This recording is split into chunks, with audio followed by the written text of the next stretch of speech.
আসসালামু আলাইকুম।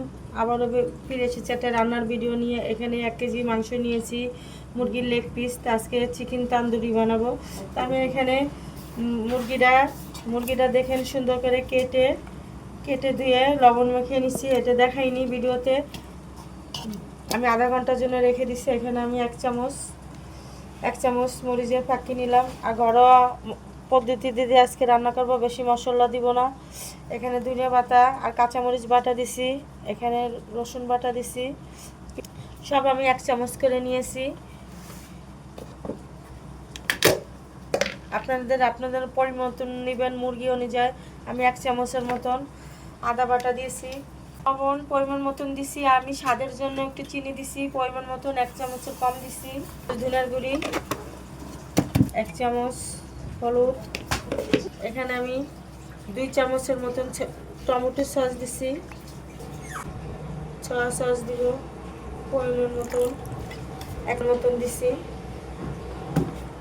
মশলাটা আমি ভালো করে মেখে নিব।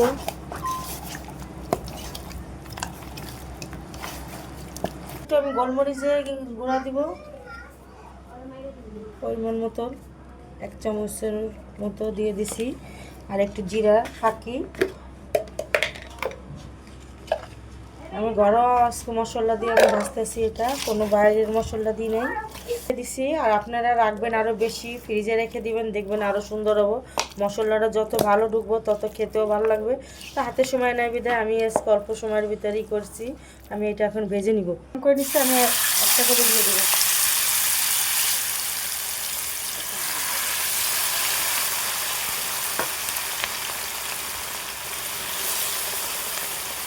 আমি ভেজে নিব। চুলার আঁচটা আমি কমাই দিচ্ছি, আমার ভালো করে তেলটা গরম হয়েছে। আমি এখন চুলার আঁচটা কমাই দিচ্ছি অল্প আগে। গেছে আমি উল্টে নিব। দেখেন তোমার কত সুন্দর ভাজা হয়েছে। মাঝে আমি রেখে দিয়েছিলাম ঢাকনা দিয়ে ঢেকে, মানে ভিতর থেকে কাঁচা না থাকে, ভাজাটাও জিনিস সুন্দর হয়। আমি একটা